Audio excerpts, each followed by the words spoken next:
En se substituant aux énergies fossiles, le développement de l'éolien en mer va venir lutter contre le dérèglement climatique qui est lui-même la cause de destruction majeure de l'océan.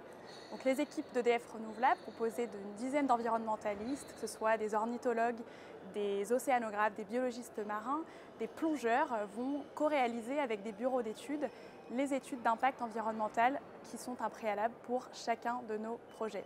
Et ce qu'on observe sur des parcs en France plus récemment, mais aussi grâce aux 20 ans de retour d'expérience à l'étranger, c'est que ces impacts restent très limités et on a d'ailleurs des effets très positifs, notamment à Saint-Nazaire, où les fondations ont été colonisées en moins de 6 mois à 100% par des crabes, des congres, des algues et tout un tas d'organismes marins. L'éolien en mer contribue ainsi à améliorer les connaissances du milieu marin et toutes les données qui seront issues des suivis de l'éolien en mer vont pouvoir être données, partagées aux universitaires pour améliorer la connaissance de la biodiversité.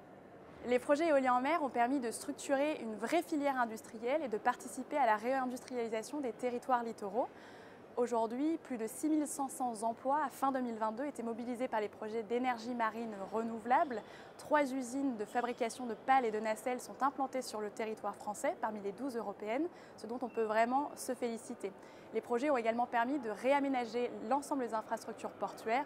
Je pense au port de Cherbourg, de Brest ou encore de La Rochelle ou de Nantes-Saint-Nazaire. L'éolien en mer est également une opportunité économique de développement d'autres activités telles que le tourisme industriel.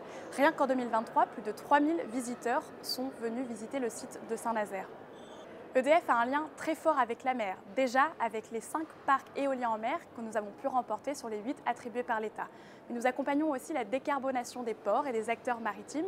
Nous avons par exemple signé une convention récemment avec le Grand Port Maritime de Bordeaux pour y installer des panneaux solaires et nous avons cette ambition à l'international où par exemple au port du Caire, nous développons une centrale de production d'hydrogène.